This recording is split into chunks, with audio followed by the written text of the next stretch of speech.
hello कि खबर आपनकर आशा करो आपन सकले ভালে আছে আজি বহু দিনৰ অন্তত আজি আপোনালোকৰ মাজত এটা ইম্পৰ্টেন্ট ভিডিও লৈ আহিছো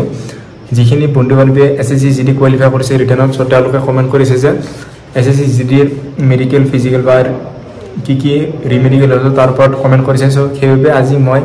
এটা ভিডিও আপোনালোকৰ মাজলৈ লৈ আনিছো সো এই ভিডিওটো আপোনালোকৰ এসএসসি জিডি মেডিকেল কোন কিটা পইণ্টছ হয় বা কোন কিটা হাৰ্ড পইণ্ট হয় কোন কিটা নৰমাল পইণ্ট হয় সো তাৰ ওপৰত আমি চৰ্চা কৰিম তো আপ ভিডিওটি আৰম্ভ কৰো तो एसएससी जीडी आपनकर की पॉइंट्स है आपनकर सो हेटा मैं ता पेजत लिखि दिसु आपनकर एफर পৰা এই ভিডিওটা आपनकर জানাম তো आपनकर ভিডিওটি স্কিপ নকৰা চাই দিব তো आपनकर एसएससी जीडी মেডিকেলত आपनकर সকলকৈ ইম্পৰ্টেন্ট টেষ্ট হৈছে আই টেষ্ট সো ইয়াতে দুইজনৰ টেষ্ট হয় সো ইয়াতে এটা আই টেষ্টত ফাৰ্স্ট টেষ্ট হৈছে distance vision so distance vision आपनकर জানে যে কেনেদৰে চোৱা হয় সো তাত आपनकर 6/6 হ'ব লাগিব आपनकर চকু তাৰ পিছত आपनकर কলাৰ ভিজন চোৱা হয় सो कलर ভিজন আপোনালোকে জানে কেনেদৰে সহায় এখন কিতাপ থাকে সো তাত কিছুমান ৰং বিৰংগী সংখ্যা থাকে সো সেই সংখ্যা কিতাপ আপোনালোকে চাব লাগে আৰু তাত আপোনালোকে এটা চেক কৰে যে আপোনালোকৰ কথা কলে যে ৰখি কথা কয় বা সেইটো চেক কৰা হয় আপোনালোকৰ এখন কিতাপত সৰু সৰু আখৰেৰে লিখা থাকে সো সেইটো আপোনালোক পঢ়িব দিয়ে তাৰ পিছত যে ইয়াৰ টেষ্ট সো আপোনালোকৰ কাণৰ পৰীক্ষা কৰা হয় যে আপোনালোকে শুনা পায় না নাপায় সেইটো চেক কৰা হয় তাৰ পিছত আহে যে টিথ টেষ্ট সো আপোনালোকৰ দাঁতৰ টেষ্ট সো আপোনালোকৰ দাঁত आपन चेक करा है आपन दाँत पोके खाइছে নেকি বা কিছুমান দাঁত ভিতরে খাই দিয়ে ভাঙি দিয়ে সো হেতু চেক করা হয় এই দাঁতৰ টেষ্টত আপোনালোকৰ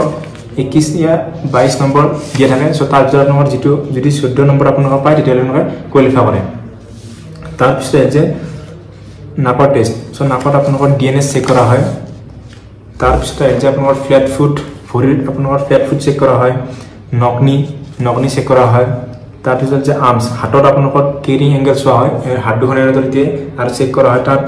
আপোনালোকৰ যদি কেৰিং এংগল 5 ৰ পৰা 15 ডিগ্ৰীৰ ভিতৰত হয় তেতিয়া আপোনালোকে কোৱালিফাই কৰে আৰু যদি আপোনালোকৰ 15 ডিগ্ৰীতকৈ বেছি হয় তেতিয়া আপোনালোক ডিসকোৱালিফাই হয় তাৰ পিছত আপোনালোকৰ ভৰিৰ চেক কৰা যে নকনিৰ পিছতে ভেৰিকোজ ভেইন পিছফালে যে আপোনালোকৰ নাৰ্ভবোৰ দেখা দিয়ে সো সেইটো চেক কৰা ভেৰিকোজ ভেইন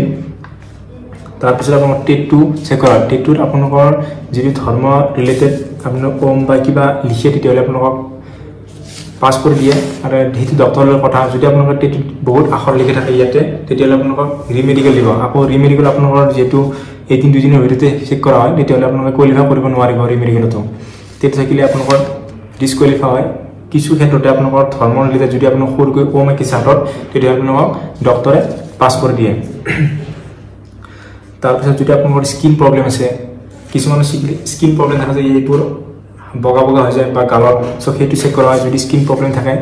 হেতু তাত আপোনালোকৰ ডিসকোৱালিফাই কৰা হয় তাৰ পিছতে আপোনালোকৰ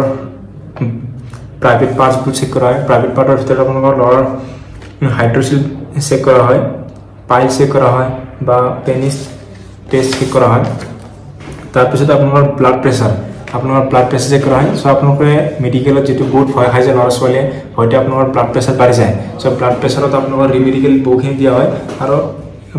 ব্লাড প্রেসার রিমেডিকেল দিলে আপনার কোৱালিফাই কৰে কিন্তু আপনাৰ যেদিনা মেডিকেল থাকে না সো সেইদিনা আপনাৰ ইমান চিন্তা কৰিব নালাগে আৰ মেডিকেলৰ দিনাখন আপনাৰ বেছি ৰাতি মাংস মাছ নাখাব প্ৰটিন থাকব হয়তো তেতিয়া আপনাৰ ব্লাড প্ৰেসাৰ বাঢ়ি যায় তাৰপিছত শেষত আপনাৰ ল্যাব টেষ্ট কৰা ল্যাব টেষ্টৰ ভিতৰত আপনাৰ